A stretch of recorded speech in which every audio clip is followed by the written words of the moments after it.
makanya guyonannya orang-orang Indonesia itu kan orang ngaramkan judi gitu, bareng dikasih tahu, tapi yang menang anak jenengan, alhamdulillah. Ternyata ngaramkan itu karena ada anaknya, kalau anaknya yang menang ya seneng. Meskipun itu guyonan, tapi saya punya padanan itu dalam kitab Hikam. Nabi Ibrahim itu Khalilur Rahman, tentu bencinya minta ampun sama yang namanya maksiat. Suatu saat beliau diterbangkan di alam malakut. Itu kalau di Hikam saya halaman 15 2. Saya masih ingat betul. Mungkin kalau Anda beda halaman karena beda cetakan atau nggak punya kitabnya. Atau punya tapi tidak bisa baca. Jadi berbagai kemungkinan. Atau punya tidak bisa baca tapi dianggap jimat. Atau digo pencitraan, banyak tuh gaji-gaji tidak bisa baca kitab tapi di ruang tamunya kitabnya besar-besar. Pencitraan itu, tapi ya bagus lah, nggak apa-apa untuk syiar. Setelah diterbangkan di alam malakut, diperlihatkan sama Allah, ada orang pezina, ada orang syaribul khomri, ada orang mabuk, ada orang macam-macam. Allah tanya sama Nabi Ibrahim, bagaimana pendapat kamu Ibrahim tentang mereka yang maksiat? Kata Nabi Ibrahim, ya Allah, habisi saja mereka hidup di bumi engkau, makan rezeki engkau, kemudian mereka tidak taat sama engkau. Singkat cerita di fase itu, saya ulang lagi di fase itu, Allah nurutin sampai sekian peristiwa, mungkin 3 atau 4. Sudah setelah sekian tahun Nabi Ibrahim lupa peristiwa itu, kemudian beliau diminta menyembelih anaknya. Ini versi kitab Hikam. Memang versinya banyak tentang kenapa Nabi Ibrahim disuruh menyembelih anaknya. Ketika mau menyembelih anaknya, Nabi Ibrahim ragu. Huwa samratu fuadi, anak saya ini buah hati saya, kenapa engkau suruh menyembelih? Terus kata Allah, apa kamu tidak ingat ketika kamu saya angkat di alam malakut, kemudian kamu usul bunuh-bunuh, saya tidak mempertimbangkan usul Anda, tapi kenapa sekarang saya merintahkan kamu mikir gitu? Terus ya karena ini anak saya ya Allah. Terus kata Allah, rumang samu wong sumpokon mata ini gak gawean kau sing gawe kowe enak wae usul mata ini. Jadi saya yang bikin, kemudian Anda enak aja usul membunuh. Semenjak itu Nabi Ibrahim itu di eranya itu asfaqun nas, orang paling sayang sama manusia. Karena kadang kita keras itu ya kebetulan tuh ada anak kita, ada keluarga kita. Cara orang Jawa itu kan gitu ya, kalau ada perempuan terus macak yang macam-macam pakai sepeda motor cowok terus wah itu luput suwuk semoga-moga gini, tapi setelah dikasih tahu niku ponakane jenengan semoga-moga selamat. Jadi jangan-jangan kemarin Pak Ahlil Ma'asi itu kebetulan tuh tidak keluarga kita. Kalau keluarga kita yang pernah salah pada kita, semangat kita mintakan maaf. Jangan-jangan kita didikte hukum sosial gitu. Jadi orang yang salah kebetulan tuh orang yang menservis kita, atau keluarga kita, atau orang dekat kita. Jangan-jangan semangat kita mintakan ampun. Tapi kalau sama orang lain kebetulan musuh kita semangatnya minta itu kena adab. Nah ini yang nggak boleh dalam Islam. Islam mengajarkan niru Rasulullah SAW, Nabi itu rahmatal lil alam. Bahkan kemarin saya ngaji virtual sama beberapa habaib. Ada Habib Ali Al-Jufri dari Mesir, ada Habib Alwi dari Kuitang, ada Habib Nabil Al-Musawa. Dari sekian habaib itu saya masih ingat diantaranya yang didawuhkan rahmatan lil alamin itu ketika Nabi adahu kaumuh, disakiti oleh kaumnya, dan itu mereka masih kafir semua. Itu mereka dapat doanya Nabi, Allah mahdi qaumi fa innahum la ya'lamun. Kayak apa baiknya Nabi, orang yang menyakiti, yang melukai, tapi Nabi masih berdoa, Allah mahdi qaumi fa innahum la ya'lamun.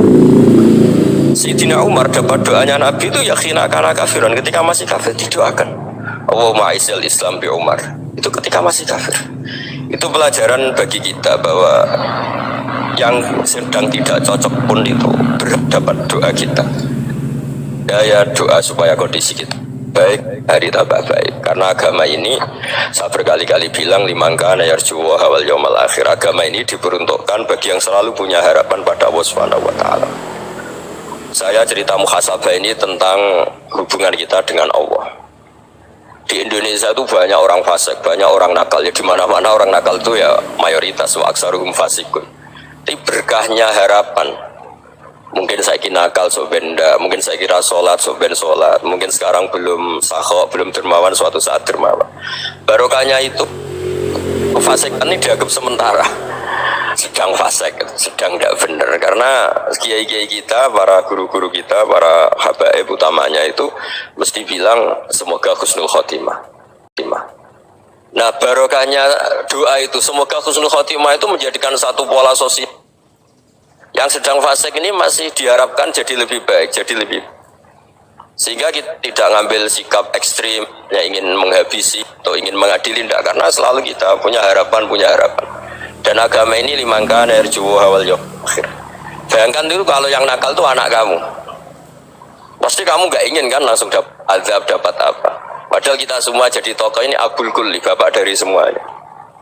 Sehingga ketika Rasulullah SAW jalan-jalan kemudian melihat perempuan sedang menyalakan api, kalau apinya mati ditiup, anaknya dijauhkan, nanti kalau sudah jauh dari api anaknya digendong lagi. Terus kata Rasulullah matur ke semua sahabat, aro'aitum anna hadhihi tarihatan waladaha 'alan nar. Apa kamu berpendapat bahwa perempuan ini akan melemparkan anaknya ke neraka? Tidak ya Rasulullah, tidak akan seorang ibu melemparkan anaknya ke api. Terus kata Rasulullah, Allahu arhamu min hadhihi biwaladiha. Allah lebih rahman, lebih rahim dibanding orang tua ini kepada anaknya. Ini yang harus kita kenalkan terus, kita kampanyakan terus, supaya orang hubungannya dengan Allah itu nyaman, asik. Sehingga dengan demikian selalu ada harapan bahwa yang sedang nakal ini suatu saat tobat. Kita tidak boleh menghukumi pasti begini, pasti gini, itu tidak wilayah kita. Itu juga yang dicontohkan Rasulullah SAW. Secara lahir Nabi itu nggak berkenan sama Wahsy, karena Wahsy itu salahnya salah fatal, karena membunuh ahabban nasi ila Rasulillah, yaitu membunuh Sayyid Hamzah. Jadi ketika Wahsy tobat, Nabi itu terima tobatnya. Dan ketika beliau dengan basariyahnya agak siap ketemu Wahsy, karena harus ingat Sayyid Hamzah, basariyahnya diturutin. Oke, kamu iman, saya turutin, tapi jangan sering ketemu saya, karena kalau ketemu kamu saya masih ingat sama paman saya Sayyid Hamzah. Kita bisa ngelola seperti itu. Kita tidak cocok sama orang, bagaimanapun mereka umat Rasulullah SAW, kita tetap mencintai mereka. Misalnya kalau beda agama, mereka sama-sama orang Indonesia, kita mencintai mereka atas nama warga Indonesia. Tapi kalau misalnya potongannya ora cocok, beda kultur, bawaannya itu mangkel no coro Jawa, ya bisa diilmoni, jangan ketemu. Wong sudah tidak cocok, ingin ketemu nyari solusi. Roh ini tok seneng ketukan ya repot itu. Ya sudah, kalau gak pati cocok ya jangan sering ketemu. Dan itu kita bisa memanage seperti itu tuh bisa. Saya berkali-kali cerita tentang Imam Syafi'i. Kalau dikasih tahu ya Imam Abu Abdillah, panggilannya Imam Syafi'i, tetangga anda ini ternyata banyak yang nggak senang anda. Jawabnya beliau senang. Ya bagus kalau nggak senang saya, ndak utang saya katanya. Jadi gara-gara saman seneng aku ngatur aku ini kan. Dan mungkin saman rasa seneng kan ya enak. Jadi hidup itu dianggap happy. Kalau seneng ya teman silaturahim, kalau nggak seneng ya nggak bakal utang gitu kan. Baru kayak seneng itu nggak ganggu kan. Jadi dulu itu orang bisa ngelola seneng nggak seneng itu bisa, karena ada kearifan hubungan dengan Allah Subhanahu wa Ta'ala. Hidupnya selesai karena masyghul bi dzikrillah, mereka sibuk dengan Allah. Makanya kata ulama-ulama tasawuf, kamu jangan melihat manusia perilakunya, tapi kamu juga harus ingat yang gerakkan semua itu Allah Subhanahu wa Ta'ala. Dengan demikian kita farah, kita senang. Makanya Nabi kalau ngutus Anas bin Malik kemudian nggak kesampaian yang diinginkan karena Anas main, ketika garwa-garwani Nabi agak tersinggung, Nabi andaikan Allah menghendaki yang saya inginkan kesampaian, pasti itu kesampaian. Jadi dianggap kegagalan Anas gak manggil yang dituju Nabi itu ya kersane Allah, ya enteng saja. Sayyidina Ali lebih parah lagi yang dialamin. Itu dalam beliau kalau dipanggil itu gak cepet-cepet ke sana. Ketika ditanya, kenapa kamu tak panggil gak cepet ke saya? Amin tuh ukubatak, karena aku tahu engkau orang baik. Orang baik itu pemaaf. Jadi makanya orang-orang soleh dulu itu bodoni itu. Makanya sekarang kalau ada orang bodoni itu mesti bidik orang soleh. Kalau orang-orang soleh itu kakean khusnudzon lagi sering dibodonin. Abdul bin Umar itu masyhur itu. Kalau ada budaknya sering sholat, segep sholat itu dimerdekakan. Akhirnya nggak sholat pun pura-pura sholat. Akhirnya juga dimerdekakan. Ketika ditanya, kenapa engkau merdekakan? Padahal mereka sholatnya menipu engkau, kata pembisik-pembisik itu. Man khoda'ana lillah in khoda'na lah. Dia nipu atas nama Allah, berarti saat tertipu juga atas nama Allah. Gak masalah dong, semuanya demi Allah Subhanahu wa Ta'ala. Jadi ketika kita ketemu mensifati Allah Ta'ala itu ghafir, Allah pemaaf. Jangan kamu nggak fair untuk diri kamu nyifati Allah ghafir, pada orang lain Allah kamu sifati syadidul iqab. Jadi Allah kamu atur kayak MC tadi ngatur saya. Jadi Allah Allah itu apa? Kalau pada saya ghafir, kalau pada musuh saya sadidul iqam. Itu tidak fair. Kalau Anda punya harapan kepada Allah karena Allah Rahman Rahim, Allah ghafir, sebenarnya Allah pada musuh kita ya bisa saja Allah ghafir, bisa saja Allah Rahman Rahim. Sehingga kita melihat orang lain yang kita tidak cocok itu ya enteng saja. Itu min ummati Rasulillah sing tanaluhu syafaatu, tanaluhu sa'atu rahmati, tanaluhu fair. Jangan dengan kita kayak mesti dapat rahmat, jangan orang lain kayak Allah pasti sadidul iqam, itu tidak boleh. Sehingga ketika ada orang Badui, singkat cerita orang Badui ini kencing di masjid, semua sahabat membentak dia, yang nggak bentak hanya Nabi dok. Saking mangkalnya orang ini karena semua sahabat bentak kecuali Nabi. Setelah dibenarin Nabi, terus Nabi nyuruh sobu ali dhanuban min ma'in. Setelah disucikan masjid itu, dia berdoa keras sekali. Allahumma rahamni wa Muhammadan wa la tarham ma'ana ahadan. Ya Allah, yang berhak dapat rahmatmu hanya saya dan Nabi Muhammad, yang lainnya jangan. Karena yang lainnya tuh jengkelin, gitu aja saya salah dimarah-marahin gitu. Jadi kalau kamu doa terbatas ya kayak orang Bedui ini, kayak orang Arabi. Apa kata Nabi? Laqad tahajjarta wasian. Allah yang rahmatnya luas menjadi kamu sempitkan. Karena kamu mau atur Allah hanya Rahman pada Indonesian Power, pada NU, pada kita, yang orang lain nggak perlu dapat. Itu kan kasihan Islam, karena Islam terus nggak dimiliki semua orang. Allah nggak dimiliki semua orang, Rasulullah nggak dimiliki semua orang, karena tipe NU, tipe ormas tertentu, tipe nggak boleh seperti itu. Nggak boleh takhasyar tawasian, kata Nabi, nggak boleh mempersempit berat yang rahmatnya itu luas. Ini semoga etika ini kita pakai di Indonesia. Yang sedang fase kita harapkan lebih baik, yang sedang nggak dapat hidayah kita doakan dapat apa? Hidayah. Masyhur kan, makanya tadi saya mohon sama Habib Ali supaya Habib Ahmad supaya tetap mahalul qiyam tabaruk sama Habib Ali. Di antara doa-doa di Simtud Duror masyhur itu antuqa bilal mudhniba minnah fil ghufran wal musi'ah bil ihsan. Jadi harapannya para habaib, para orang-orang baik dulu ya, semoga yang dosa itu dimaafkan, yang sedang salah dibuka, bikin lebih baik. Nabi itu tugasnya juga gitu. Wastaghfir li dzambika walil mu'minina wal mu'minat. Nabi itu tugasnya juga memintakan ampun yang sedang salah. Nah ini cobalah jadi etika kita, muhasabah kita. Jadi muhasabah itu cara berpikir kita set, kita pikir ulang. Ternyata semangatnya seorang nabi itu wastaghfir li dzambika walil mu'minun. Semangatnya itu memintakan ampun. Orang ahli tafsir tahu semua kalau Nabi itu tidak mungkin dosa. Jadi itu khitabun lin Nabi wa urida bihi ummatu, itu khitab Nabi, tapi yang dimaksud itu umatnya, karena Nabi tidak akan mengalami dzambun, tidak akan mengalami dosa. Sekarang enggak, kadang-kadang kita ini kalau orang lain salah itu semangat. Kalau di perusahaan ada teman salah, apalagi pimpinan salah itu seneng, barokahnya salah bisa ganti kan gitu. Ya, jadi kalau mungkin di dunia tokoh juga gitu, barokahnya ada tokoh salah, kita yang jadi populer sendiri, tidak boleh seperti itu. Kita harus salimus sodri di jami'il muslimin. Jadi ini harus dilatih. Saya tadi matur sama Habib Ahmad, latihan kita jadi hidup. Nabi itu kalau resep jadi wali itu kata Nabi gampang. Kata Nabi, kalau kamu ingin disenangin Allah, ya sudah, kalau kamu asbahta wa amseta gini-gini, perasaan kamu, kata Nabi, jangan punya perasaan ghil sama orang muslimin. Itu sudah wadzalika min sunnati. Makanya Nabi ngendikan la yablughni ahadun an ahadin syai'an. Ada yang baca la yuballighni ahadun an ahadin syai'an. Seseorang jangan melaporkan ke saya tentang salahnya yang lain. Fa inni akhruju ilaikum wa ana salimus sadri, karena saya ingin ketemu sampean semua dalam keadaan salimus sadri, tidak punya perasaan apa-apa. Karena kalau nurutin membisik, nurutin informasi itu ya repot, karena orang pasti sepihak. Ada kiai yang top datang ke kampung-kampung ning desa-desa, kata yang seneng itu punya akhlak. Oh itu bagus, orang besar datang ke kampung-kampung. Kata yang enggak seneng, oh itu jobnya kiai kecil kok diambil, itu kan ya kasihan itu kan sudut pandang. Makanya saya sering bilang, akal kita ini cukup untuk mentasdik Rasulullah Shallallahu Alaihi Wasallam. Meskipun perasaan kita kadang orang Jawa itu beda. Saya berkali-kali bilang sama peneliti dari Jogja, kenapa sih Gus para nabi itu kok poligami istrinya banyak? Nabi Daud katanya itu berapa? Nabi Sulaiman malah jumlahnya agak terbatas. Nabi Muhammad itu paling sedikit. Saya tanya gini, perempuan itu orang lemah, jadi kalau nolong orang satu gimana baik, kalau nolong orang dua ya lebih baik, ya sudah kira-kira seperti itu. Paling tidak akal kita masih tahu kalau orang baik itu kan mesti baik, nolong orang satu baik, nolong orang dua ya lebih baik, nolong orang tiga lebih baik. Tapi kalau kamu orang nggak baik, satu saja kamu terlantarin, kamu miskinkan, kamu ya tinggal diukur kan. Kalau orang baik nambah baik, tapi kalau orang buruk tambah buruk. Nah itu akal kita bisa menganalisis kenapa sih nikah itu ada yang poligami, ada yang enggak. Sudah ukur saja diri kamu.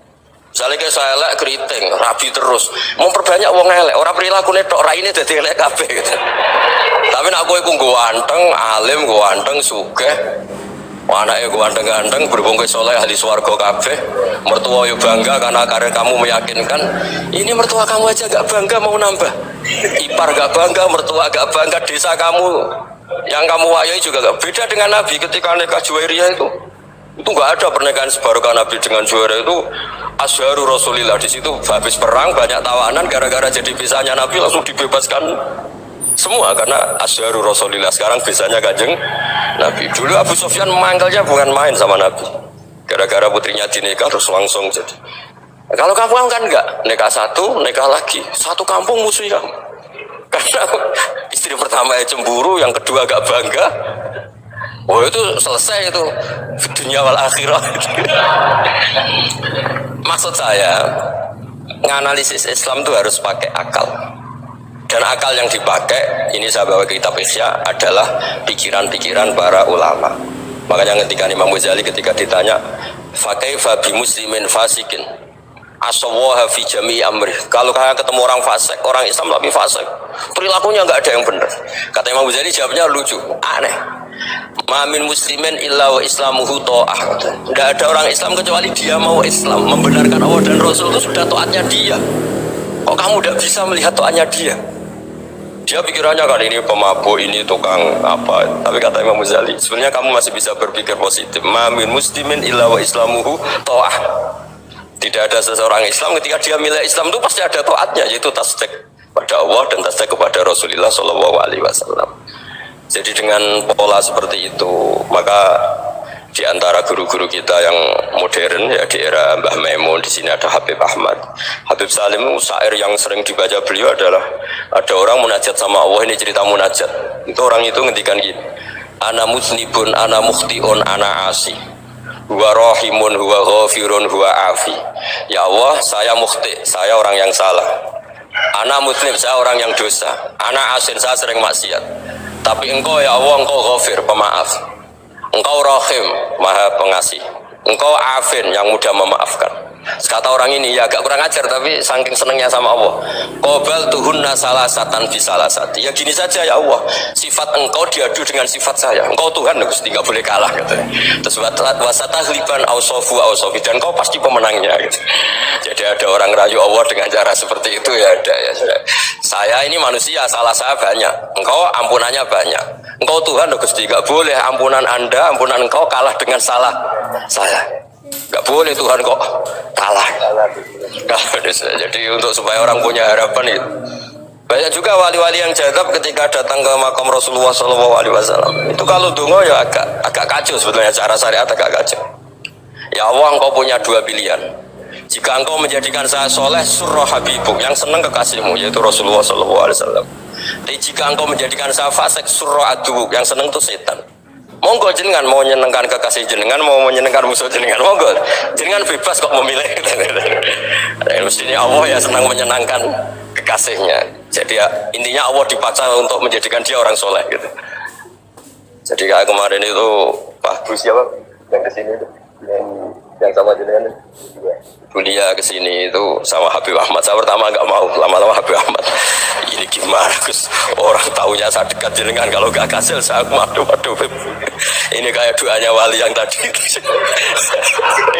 Nggak punya pilihan, nggak ada pilihan. Jadi saya mohon muhasabah itu dimulai cara berpikir. Makanya di sini sebetulnya teks ini supaya dapat barokahnya Ihya, ini kitab yang disenangi para habaib, para ulama. Sebetulnya teks di muhasabah itu redaksinya gini ya, yang lengkap. Hasibu anfusakum qabla an tuhasabu wazinuha qabla an tuzanu wa tahayya'u lil ardil akbar. Jadi ada kata wazinu, jadi ukur. Perilaku Anda ini diukur, ditakar. Misalnya kita sebagai suami kan ya punya hal-hal yang kita tidak ideal. Cara wong Jawa mesti pesek. Cara rezeki ya pas-pasan itu. Dan kita juga kalau makanya nggak boleh tanya istri begini, apa saya cinta pertama Anda? Pasti Anda kecewa. Orang jadi istri hanya korban terakhir itu. Sudah. Karena orang kalau ngelamar kemana-mana gak jadi, yang jadi istri itu pasti korban terakhir itu. Jarang istri pilihan pertama, jarang. Ayo semua yang nikah. Rata-rata itu pilihan Anda pertama Pak, dari sekian ditolak di mana-mana terus. Ya perempuan terakhir. Kamu juga korban terakhir. Itu wali-wali dulu kalau ngandani kita itu sederhana. Anta itu sederhana. Anta ini masyhur diceritakan Habib Zain bin Sumit dalam kitab Al-Manhajus Sawi. Anta lam tajid min nafsika kullama turid.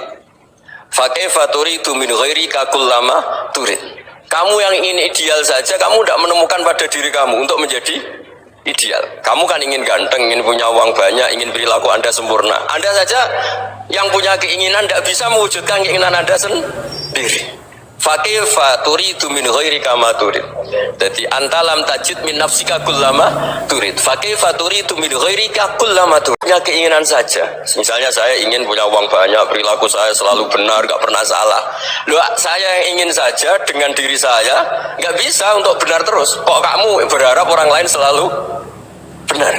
Jadi anta lam tajid ya sama. Kalau kamu menuntut istri kamu itu ramah, neriman, apa kamu neriman sama wajah istri Anda gitu? Engkau ya pola neng dindi jajaki sana jajaki, kamu sendiri tidak pernah apa. Jadi itu nasihat yang luar biasa. Anta lam tajid min nafsika kullama turid, fa kaifa turidu min ghairika kullama turid. Kamu mau menghormati semua orang? Enggak mau kan? Kemudian Anda berharap semua orang menghormati kamu. Kamu tidak ingin kan orang lain semua menghujat kamu, sementara kamu enak aja menghujat orang lain. Makanya Rasulullah SAW luar biasa ketika bikin kaidah sosial, apa la yu'minu ahadukum hatta yuhibba li akhihi ma yuhibbu li nafsihi. Jadi kalau ukuran iman itu sederhana. Kalau sesuatu itu baik, nyaman bagi Anda, ya bayangkan itu pada teman Anda. Misalnya Anda bangun tidur sudah acak-acakan, nggak punya uang, utang jatuh tempo, kan nggak ingin ketemu orang. Ya kamu jangan bertamu ke jenis ini karena dengan kamu yang alami juga nggak siap ketemu orang. Makanya ada Habib Alim itu dilapuri sama seseorang. Habib, dulu teman saya itu ketika saya kaya itu sering main ke saya. Setelah saya miskin, mereka tidak main ke saya. Kata Habib itu bagus, sunau begitu itu bagus. Coba kalau kamu dulu kaya, teman kamu main kan kamu gaya, di rumah ada makanan, bisa hormat tamu. Setelah kamu miskin jadi buruh manol di pasar atau buruh bikin boto, teman kamu datang, malu enggak kamu? Mendingan enggak datang gitu. Akhirnya baru, oh ya alhamdulillah kalau gitu. Loh ya kan dulu teman kita datang, kita ada Alphard, istri cantik, rumah bagus. Lah kita miskin, buruhnya orang pasti bentak-bentak. Teman kamu udah datang. Milih datang kamu enggak kalau setelah kamu jatuh? Enggak kan? Jadi barokahnya ilmu itu terus. Ya, tapi kadang-kadang orang tuh, wah setelah saya miskin teman-teman tidak kasih ke sini. Ya kalau kamu sudah jatuh teman-teman kamu situ jadi tontonan. Ya mulai sekarang cara berpikir itu dirubah. Dulu yang namanya kiai itu kalau diutang orang itu ya agak-agak senang. Semenjak saya itu agak rubah. Ngutang kiai, ngatur kiai itu tak haram-haramkan ya ada lumayan lah sekarang itu sudah mulai agak beretika. Dulu itu ngundang tuh tanggalnya ditentukan, jamnya ditentukan, enggak mikir apa kiai saat itu nganggur, enggak punya wadifah, enggak. Dia milih tanggal yang dia nganggur, enggak mikir pas itu kiainya nganggur apa, enggak. Ya saya hanya cerita aja, kamu tersinggung ya monggo, boten ya monggo itu. Jadi saya mohonlah supaya tadi saya juga matur ke Habib Ahmad. Jadi untuk orang merasa ikut sunnah Rasul itu gampang sekali kata Sayyid Muhammad.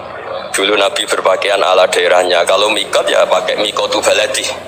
Karena Nabi orang Madinah dan beliau berdomisili di Madinah ya misalnya mikotnya dari Bir Ali misalnya. Tapi kalau Anda orang kawasan Tanim mau umrah ya dari Tanim. Misalnya kawasan Jirona ya dari Jirona. Artinya apa? Kamu ngambil mikot karena Nabi mikot misalnya dari Bir Ali.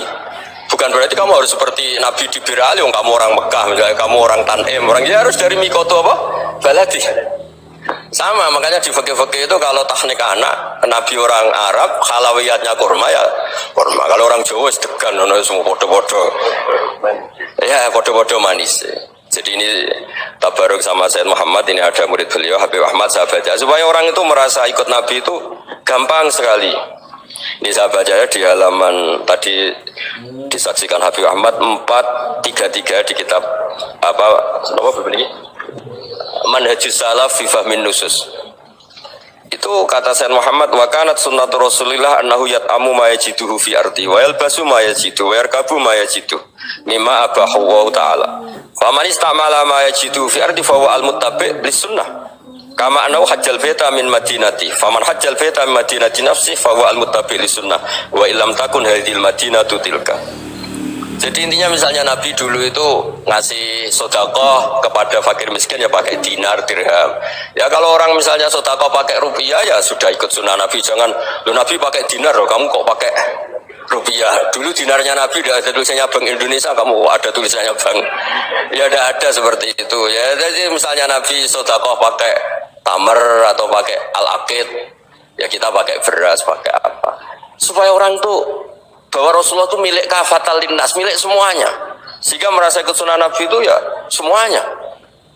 Makanya dulu Mbah Mun kalau motivasi saya supaya bombong, kalau orang Jawa bilang bombong, wong Jawa mesti ono wong alim. Beliau menyontohkan mas itu Mbah Fadol, Senori, Mbah Ihsan Jambes, itu bisa ngarang-ngarang kitab luar biasa, padahal beliau bukan orang Arab. Imam Sibawi itu orang Persia, Imam Ghazali orang Tus itu juga ikut Persia. Kata Imam Mun, wong sing ora Arab lah mesti untuk jatah alim, kata beliau, karena Nabi itu diutus kafatal linnas. Nanti kalau orang yang alim itu Arab toh, berarti tidak ada perwakilan dari Afrika, dari Asia Tenggara, dari mana-mana. Makanya karena Nabi statusnya itu kafatal linnas, jadi kita harus bangga sebagai Muslim, sebagai orang Indonesia. Karena misalnya Wali Kutub dulu terkenalnya hanya ada di Yaman, di mana. Ternyata pernah ada juga di Indonesia, dan seperti Habib Abu Bakar Segaf Gresik. Jadi ya artinya kan tetap orang Indonesia, meskipun beliau zuriyah Rasul kan ya sudah orang apa? Orang Indonesia. Zuriyahnya Habib Ali Semtuduror sekarang di Solo.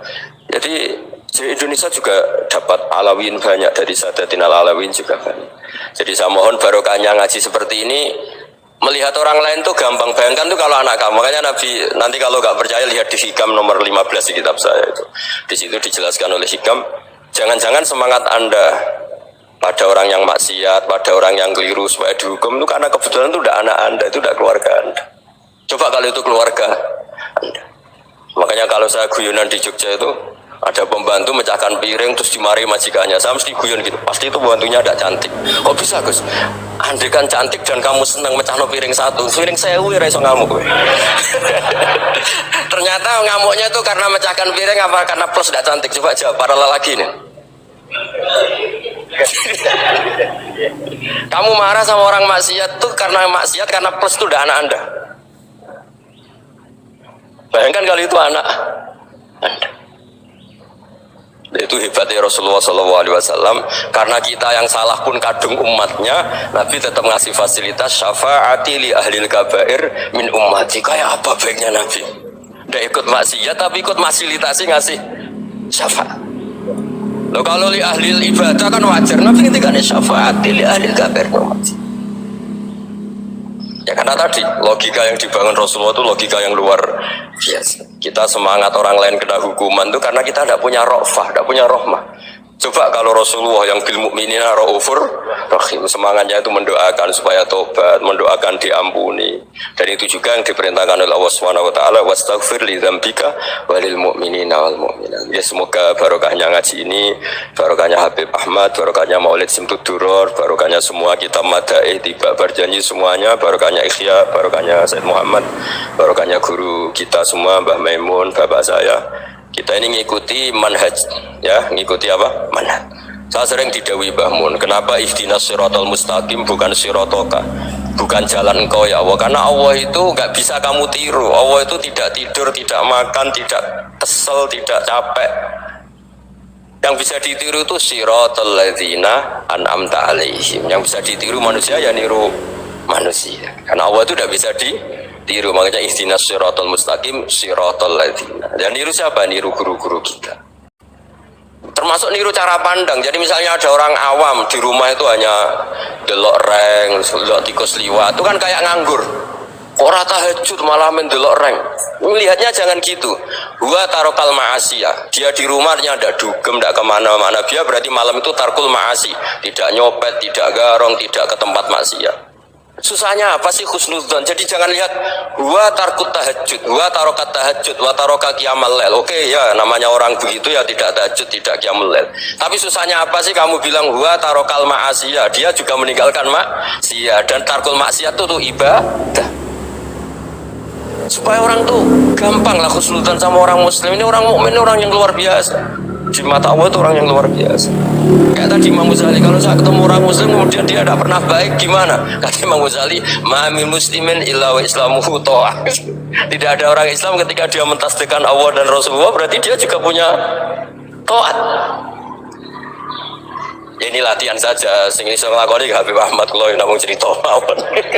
Kula cerita secara akademik, saya punya kitab, saya baca, dan alhamdulillah kita paham barokahnya para guru. Dan supaya terbiasalah sebaik-baiknya ibadah husnudzoni billah wa husnudzoni bil mu'minin. Soal tidak cocok ya diilmoni tadi ya, namanya nggak cocok kayak jangan sering ketemu. Seperti Rasulullah SAW, beliau karena sangat mencintai Sayyid Hamzah, ketemu orang yang pernah begitu sama Sayyid Hamzah, ya beliau secara basyariah tidak siap. Tapi beliau secara cara bahasa sekarang, secara profesional, kalau beliau seorang nabi dan harus menerima tobatnya siapapun ya diterima.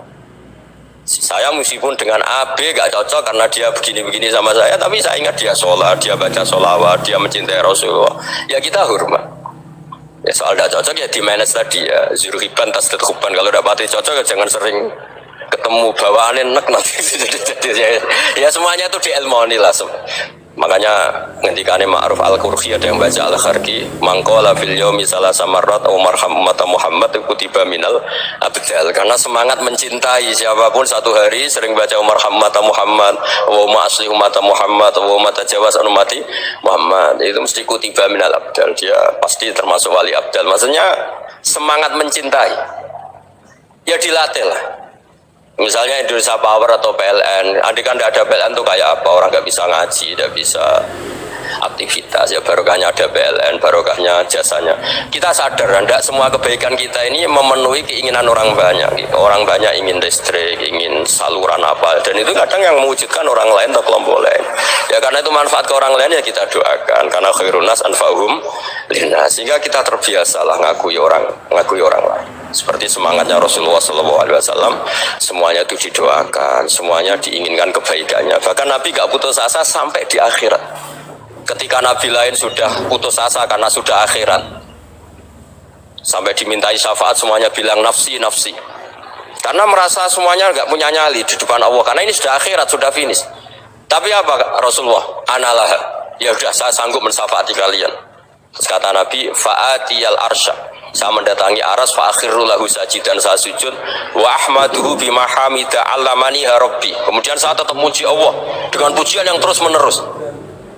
Padahal sudah di akhirat, sudah finish. Nabi dimintai syafaat masih sanggup, karena Nabi tahu akhirat tidak bisa mendikte Allah, tidak bisa. Allah terus bilang, ya Allah ini akhirat, engkau sudah tidak boleh mensyafaat, tidak bisa. Allah tidak bisa diganggu akhirat, Allah tidak boleh dibatalkan rahmannya oleh akhirat. Allah tetap Rahman Rahim abadal abad. Dan Nabi tahu itu. Makanya kata para ulama, fa Muhammadun ahmadu min ghairihi. Jadi Nabi Muhammad namanya dua yang terkenal. Sebenarnya banyak yang terkenal dua, Muhammad sama Ahmad. Ketika Nabi punya nyali memuji Allah di akhirat atau sudah ada akhirat, itu fa Muhammadun ahmadu min ghairihi. Ketika Nabi lain sudah punya nyali muji Allah karena sudah akhirat, Nabi Muhammad tetap berani muji Allah di saat seperti itu. Makanya Ahmadu di situ kata ulama itu afal tafdil, fa Muhammadun ahmadu min ghairihi. Kanjeng Nabi lebih memuji Allah di saat yang Nabi lain sudah tidak punya nyali untuk memuji Allah di saat itu. Makanya kata Nabi, fa akhiru lahu sajidan wa ahmadu bima hamida allamaniha rabbi. Akhirnya setelah lama gitu terus Allah ngendikan, ya Muhammad irfa' ra'sak wasal tuttah wasfa' tusyaffa. Sudah Muhammad, angkat kepala kamu minta apa saat turutin, dan kalau kamu ingin mensyafaati umatmu saya beri apa? Syafaat. Semoga semangat itu juga menjadikan kita munajat bahwa rahmat Allah tidak terbatas, harapan juga tidak terbatas. Mungkin yang sedang nakal ya kita katakan sedang, jangan terus kamu pastikan wah ini mesti suul khotimah, mesti tidak orang baik. Tidak, agama ini liman kana yarjuha wal yaumal akhir, selalu bagi yang punya harapan gitu. Jadi itu penyakit laten ya, melihat orang lain apa senang, kok tahu melihat istrinya ya senang. Nah, itu kasus orang merantau dan yang tidak merantau supaya gak tersinggung. Saya memang sengaja mau memberi kajian yang ringan tapi bermakna, karena agama ini sebetulnya dimulai hal-hal yang ringan. Nggak ada ceritanya filosofi agama itu berat, karena jubilatil ukul ala qabulil haq. Semua ulama berpendapat akal itu dipaksa untuk menerima kebenaran. Saya pernah ditanya seorang dokter, dia tanya gini, Pak, zina itu kan enak, kenapa haram? Lalu tidak enaknya zina di mana? Terus dia saya tantang, andai kan zina wajib kamu bingung, kok bisa? Kalau setelahnya terus tak suruh lagi kamu bisa, ya udah bisa. Akhirnya dia mikir iya ya, kalau wajib malah bingung, harus mengumpulkan uang untuk murder. Dan kalau dia senang seseorang tidak harus kesampe. Ya kan, kalau kamu senang seseorang kan tidak mesti dia senang kamu. Kan repot kan? Kalau senang tidak mesti dia senang kamu, atau nggak senang maunya dibayarkan repot. Mendingan diharamkan terus tidak usah, kan enak malah. Tidur di kamar happy santai. Syukur-syukur itu terganti oleh sujud, oleh munajat, oleh kesenangan-kesenangan yang religi. Misalnya maling diharamkan ya enak, kalau kita boleh maling malah digebuki orang malah repot. Barokahnya diharamkan tidak dapat pahala, dan digebukin orang gitu. Sama, jadi perlu membuat argumentasi agama itu penting. Selama ini ada kesolehan amatir, itu yang sering saya kritik setiap saya ngaji, itu kesolehan apa? Amatir. Misalnya gini, kadang-kadang orang ngeluh gitu, Islam itu repot, mau kebar gak boleh, mau bebas gak boleh, andai kan boleh semua kan enak. Pertanyaannya adalah, ketika boleh semua, apakah lembaga maksiat ini tidak ada aturan? Kan tetap ada aturan. Boleh pakai kalau bayar, itu aturan enggak? Aturan. Kalau yang cantik mahal kan aturan. Kalau apa khomer atau arak yang enak mahal kan aturan. Artinya gini, di tempat yang maksiat pun banyak apa? Aturan. Kenapa aturan di tempat maksiat kamu anggap kebebasan, sementara agama ngatur kamu anggap pengekangan? Nah, ini namanya soleh amatir apa? Soleh amatir itu yang latihan soleh. Tapi kalau solehnya sudah lama, kayak saya ini masuk soleh sudah lama, tidak tahu saya. Dari Gus Bak Syukur yang nggak seneng namanya akan komentari ujub, ya sudahlah itu biasa manusia seperti itu.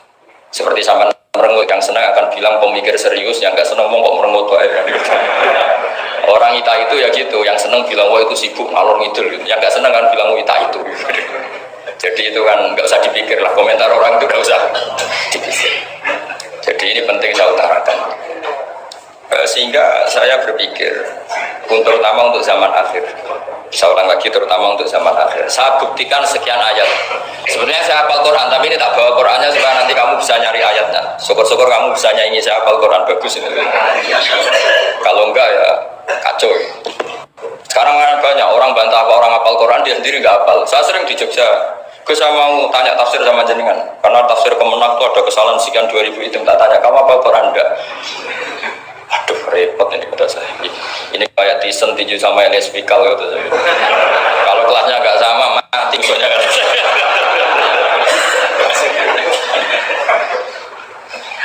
Karena bukan karena ini keangkuhan, tapi proporsional apa? Proporsional. Saya cerita yang ringan-ringan saja sebagaimana sanad saya dari guru-guru saya ila Rasulullah Shallallahu Alaihi Wasallam. Agama itu dimulai dari kesenangan, happy, farah kalau dalam bahasa Arab al-farah. Ayatnya jelas kul bi fadlillah wa bi rahmati fa bidzalika falyafrahu. Ingat Muhammad dengan fadl Allah, anugerah Allah dan rahmatnya, kemudian dengan itu kamu harus senang. Sehingga dengan senang kepada Allah dan Rasul itu nikmatnya Masya Allah. Andai kan senang itu bisa ditakar, orang yang sedang tahajud menangisi dosanya plus menangisi nasibnya kalau di perantauan ini. Itu senangnya sama orang yang sedang dugem itu mesti kalah, mesti senang yang sedang tahajud. Karena orang-orang maksiat itu sebenarnya orang-orang susah. Kalau tidak susah gimana? Setelah itu semua ditanya senangnya di mana? Tidak tahu dia mabuk. Sementara senang kamu ingat betul tadi malam saya nangisi dosa-dosa saya, nangisi nasib saya, kemudian tenang karena kembali ke Allah, kembali ke Rasul. Itu luar biasa senangnya. Tapi masalahnya sekarang ibadah itu kayak ancaman. Kalau ada pondok mewajibkan tahajud itu santrinya itu sudah mendelik dulu. Kalau di masjid-masjid gini itu kira-kira diwajibkan tahajud orang juga protes. Ini aliran sesat, sunat kok diwajibkan. Jadi agama itu banyak keunikan. Tapi yang jelas saya pastikan kamu harus senang. Kata Rasulullah SAW, salasun mangkun nafihi wajata halawatal iman. 3 hal ini, kalau 3 hal ini ada pada kamu, ada pada kita, pasti kita ini menemukan halawatal iman, manisnya iman. Yaitu satu, ayyakuna wa rasuluhu ahabba ilaihi mimma siwahuma. Bahwa Allah dan Rasul itu lebih Anda cintai ketimbang yang lain. Mencintai Allah itu nikmatnya, Masya Allah. Caranya gimana supaya kita istiqomah ibadah? Anggap hidup kami itu sehari. Saya ini di Jawa, kalau besar, tapi punya uang 200.000 itu ngira banyak sekali. Bukan banyak, banyak sekali. Karena saya ngitung hidup itu per hari. Karena aturannya orang soleh, sama tak ijazahi, pasti kamu gak mau. Karena kamu pecinta word. Pasti tidak mau. Syarat sahnya orang soleh itu harus nganggap hidup itu hanya sehari. Hanya apa? Wa'mal li akhiratika ka'annaka tamutu ghadan. Beramallah untuk akhiratmu seakan-akan besok mati. Coba kamu yang di perantauan, bayangkan maksiat sampai 60 tahun ke depan kan berat. Sampai seminggu saja kira-kira berat kan.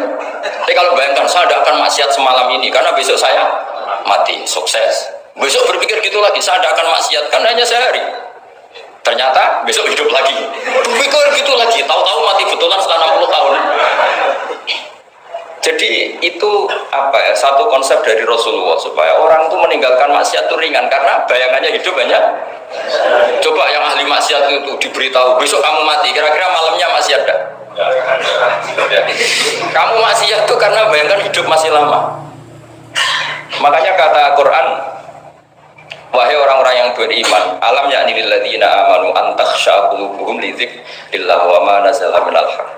Orang-orang iman itu sudah saatnya khusyuk. Kamu jangan seperti orang-orang dulu. Orang-orang dulu fatola alaihimul amatu faqasat qulubuhum. Orang itu menjadi wangkot, menjadi keras hatinya karena merasa hidupnya itu panjang. Ini penting, ini konsep-konsep yang ada di hadis sahih. Jadi tidak perlu kamu soal ini sahih apa enggak, tak pastikan sahih. Saya ini baca hadis lama sekali. Jadi yang nyoal harus imbang. Kalau enggak kayak Tyson dengan Elias Pikal. Supaya clear, supaya jelas. Saya sering ketemu para pemikir di Jogja dan berkali-kali saya bilang harusnya diskusi itu imbang. Ini bukan karena keangkuhan, tapi karena proper. Dan berkali-kali saya bilang harusnya diskusi itu imbang. Ini bukan karena keangkuhan, tapi karena proper. Awal maksiat itu dimulai karena tidak senang. Tidak senang tercari kesenangan dan pilihannya maksiat. Coba kalau kesenangan itu ada pada taat, itu luar biasa. Sampai Rasulullah itu menggambarkan ketaatan yang baik itu ada hadis yang mungkin kalau orang Jogja, orang Solo itu tidak siap karena agak priayi. Nabi pernah ngendikan, wa fi buti ahadikum sodaqah. Kamu ngeloni istri kamu itu ya sodaqah. Sahabat ya tanya, ayati ahaduna sahabatahu wa walahu ajrun. Yang benar aja ya Rasulullah, masa urusan seks, urusan biologis kemudian dia dapat apa? Pahala. Nabi jawabnya ringan saja. Alaihi salawatu aha fi haramin akana alaihi wisrun. Kalau yang digauli itu istri orang atau yang enggak zaujanya, enggak istrinya, apa dia ada dosa? Ya dosa ya Rasulullah. Fakadzalika kalau waktu fi halalin kana lahu ajr. Ya begitulah kalau dia kalau salah letak haram, kalau tepat sasaran ya halal. Segampang itu ibadah itu. Jadi ngumpulin istri ibadah, nimang anak ibadah, ngaji begini ibadah meskipun enggak paham, enggak ada syaratnya paham. Yang menyenangkan dalam Islam kan gitu, ngaji itu tidak harus paham, yang penting datang pura-pura paham selesai. Bahkan saya pernah dibully oleh santri itu, ya agak kurang ajar santri itu, ya santri gak dengan di santri tua-tua gitu. Itu Gus, jenengan sama saya nanti di surganya dulu saya, kenapa?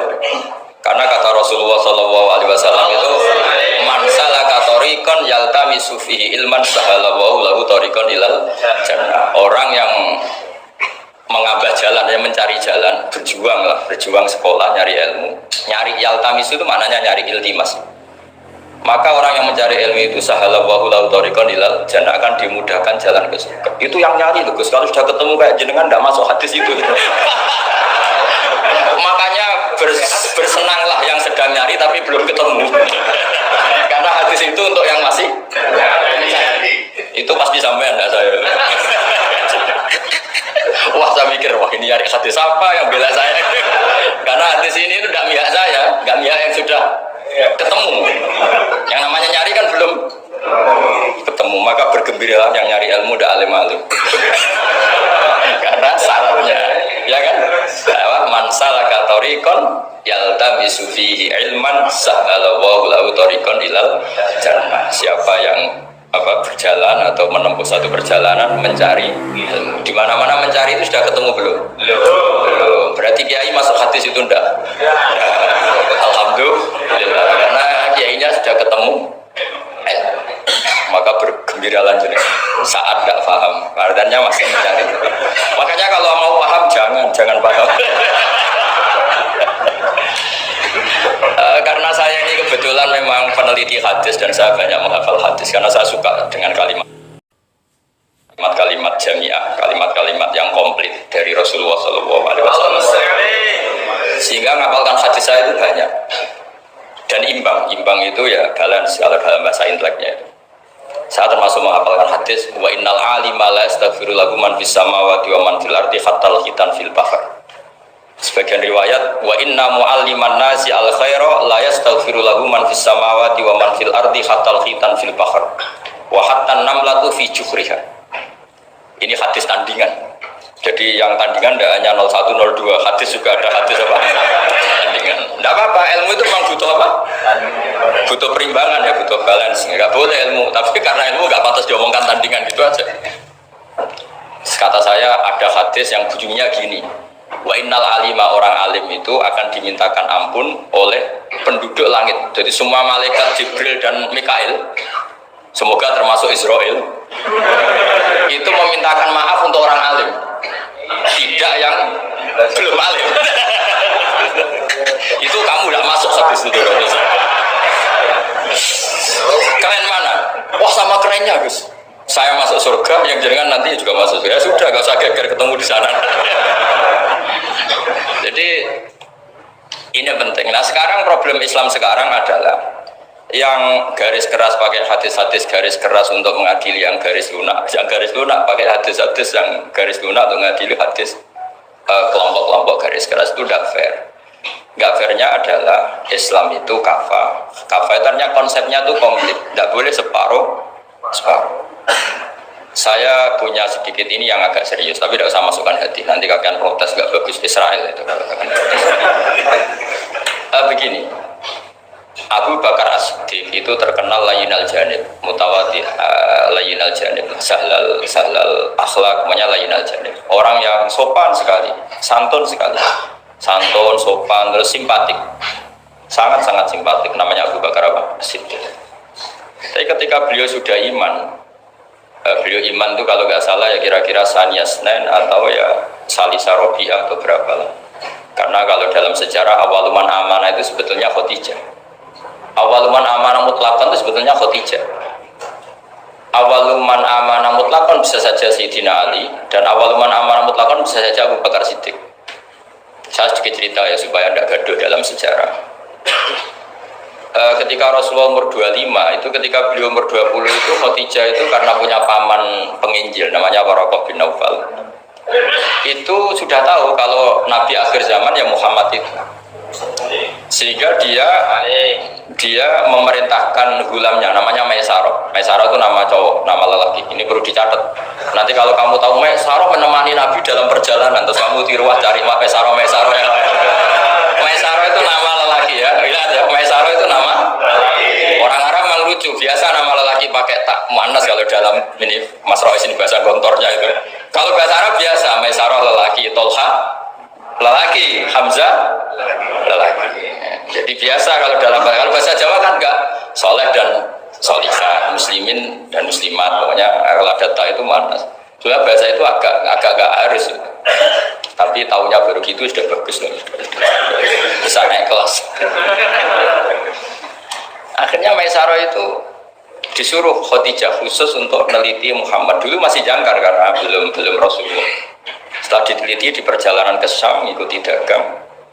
Semua keajaiban dan alamat nubuwah itu ada semua, termasuk tudzilluhul ghamamah tuti'us sahai. Setiap perjalanan yang terik itu matahari pas apa? Ghamamah itu apa? Mendung mengayomi Nabi. Saya termasuk orang yang ditakdir pernah di pohon tua yang dulu jadi alamat nubuwah. Di Jericho itu ada pohon tertua di dunia. Pas saya di situ malah ada film dokumenter Kristen pas itu.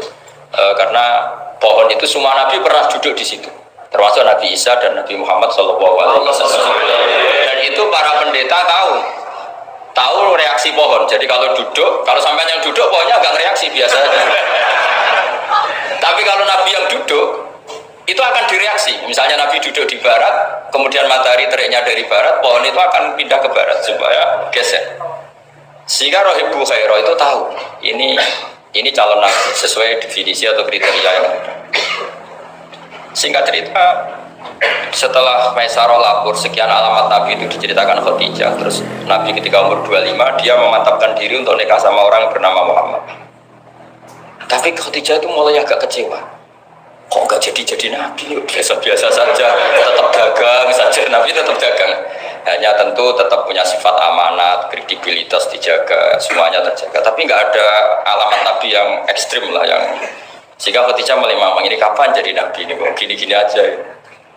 Nah, pas umur 40 itu Nabi ngalami yatahannas itu yata'abbad al-layali yadawatil abdad. Kalau dalam Sahih Muslim disebutkan fakana yatahannasu fil ghar wa huwa at-ta'abbud al-layali yadawatil abdad.